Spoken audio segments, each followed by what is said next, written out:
Assalamualaikum warahmatullahi wabarakatuh. Ulunanang Rosadi Adenansi dari Banjarmasin, Kalimantan Selatan. Hari ini kita kembali diguncang oleh kasus-kasus korupsi. Kementerian Agama memegang rekor tertinggi. Ada 3 menteri yang sudah divonis sebelumnya sejak 2019, Menteri Agamanya. Dan ini adalah terakhir Yakut yang menjadi tersangka juga mantan Menteri Agama. Jadi artinya apa? 3 menteri yang sudah divonis sebelumnya itu adalah orang-orang yang memiliki landasan agama yang kuat. Titel yang banyak, keilmuan yang hebat. Tapi tetap saja juga jadi maling. Artinya agama itu tidak memberi bekas kepada mereka. Nah, terakhir dengan Menteri Agama Yakut. Juga orang yang memiliki latar belakang agama yang kuat. Backup agama atau organisasinya juga kuat. Tapi ternyata juga ini memang belum divonis, tapi sudah tersangka, arti kemungkinan menjadi maling nantinya itu juga kuat. Nah, kenapa orang-orang yang memiliki landasan kuat agama, memiliki latar belakang dari organisasi-organisasi keagamaan ini kok jadi maling? Jadi agama itu sama sekali tidak memberi bekas, lalu mereka ketika bicara tentang agama, ketika mereka menghimbau orang untuk tidak menjadi maling, ternyata mereka maling. Nah, persoalan ini tidak bisa diselesaikan hanya persoalan agama. Karena persoalan agama itu adalah membatasi individu seseorang agar tidak berbuat sesuatu, lalu mendefinisikan halal dan haram. Lalu implikasi dari perbuatan itu nantinya adalah akhirat. Ketentuan daripada Allah Subhanahu wa Ta'ala. Panjang sebuah perjalanan. Tapi maling-maling ini tidak bisa dibiarkan hanya dengan agama sebagai pedoman. Ternyata mereka tidak mempedomani agama itu sebagai jalan hidup yang diyakini dan dipercayai. Mereka tetap saja jadi maling. Mengambil uang rakyat dengan berbagai cara. Makanya saya selalu mengatakan, untuk menghindari maling-maling ini, Pak Prabowo itu tidak perlu lagi bicara omon-omon. Tidak perlu lagi gebrak meja. Tidak perlu lagi mengatakan saya akan mati demi rakyat. Itu tidak perlu. Karena yang diperlukan adalah sebuah tindakan. Ketika dewannya bobrok misalnya, maka harapan terakhirnya adalah presiden melalui Perpu. Tapi kalau koalisi itu kuat, maka koalisi itu juga bisa melewati dewan kalau mereka ingin membuat undang-undang atau melakukan revisi terhadap undang-undang. Tapi kalau mereka misalnya tidak mau semuanya, berarti ada indikasi bahwasanya orang-orang ini juga berpotensi untuk menjadi maling. Karena kesempatan untuk mengambil itu banyak. Sehingga rakyat ini akan terus tertindas. Tidak ada lagi memiliki kesempatan untuk mendapatkan haknya. Karena sudah dimaling semua oleh para penguasa-penguasa. Ini yang saya selalu katakan.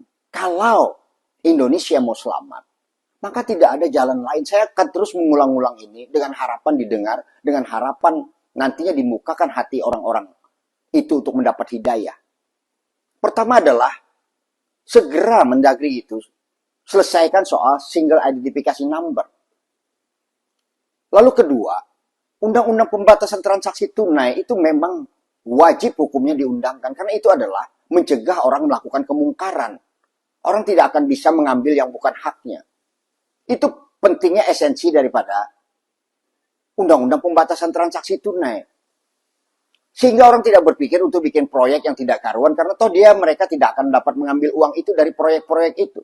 Karena alur uang itu akan terlihat. Kedua, tentang selesaikan soal aset. Tentang pendaftaran aset-aset pribadi yang juga terkoneksi dan bisa diupload oleh orang-orang yang, atau boleh dilihat oleh orang yang memerlukan tentang aset itu. Karena aset itu banyak disamarkan atas nama orang lain ketika dia melakukan tindakan-tindakan maling, tindakan mengambil uang rakyat. Di atasnamakan orang lain agar menghindar pajak, di atasnamakan orang lain agar terlihat bahwa itu harta dia. Sehingga yang dilaporkan ke LHKPN, KPK itu adalah yang kelihatan saja, yang lainnya disembunyikan. Jadi LHKPN itu juga tidak berguna sebenarnya pada hakikatnya. Hanya sebagian orang yang jujur saja yang memang mengupload itu yang dimilikinya, selebihnya itu pasti yang memiliki latar belakang yang pekerjaan tidak jelas itu pasti harta malingnya disembunyikan. Itu pentingnya kenapa aset itu menjadi kepemilikan informasi yang terbuka. Nah, ketiga tentang undang-undang beban pembuktian terbalik. Dari mana asal mereka mendapatkan uang, maka mereka lah yang membuktikan. Tidak perlu lagi aparat penegak hukum membuktikan. Dan yang keempat itu yang paling penting, berdamai dengan masa lalu. Tidak perlu lagi mencari dari mana asal uang orang itu, tapi putihkan saja semuanya, lalu kita berdamai dengan masa lalu, memulai dengan undang-undang yang baru, sehingga menjerat semua orang. Karena kalau hanya mengandalkan aparat itu juga bisa tergoda. Bisa juga menjadi maling. Dan tidak ada jalan lain sebenarnya kalau presiden mau.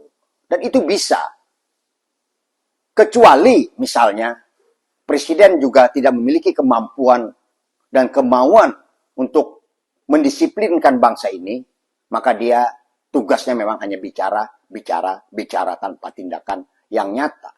Seorang pemimpin tanpa bicara pun akan terlihat kiprahnya ketika dia membuat sebuah kebijakan yang dirasakan oleh rakyat adil bagi semua orang. Jadi sekali lagi saya sampaikan, hentikan saja Bapak Presiden untuk bicara-bicara retorika. Pikirkanlah bangsa ini dalam keadaan yang sudah sangat carut-marut. Tidak lagi bisa mengandalkan agama sebagai pedoman semata-mata untuk membuat keadaan ini lebih baik. 4 menteri terjerat kasus maling, mengambil uang rakyat, 3 sudah divonis, 1 jadi tersangka. Yakult yang biasa bicara tentang korupsi, mengatakan orang jangan korupsi, ternyata mereka adalah kelompok-kelompok munafikun yang berlindung di balik agama, yang menjual agama untuk mata pencahariannya. Demikian. Assalamualaikum warahmatullahi wabarakatuh. Saya Anang Rosadi dari Banyumasin, Kalimantan Selatan. Ciao.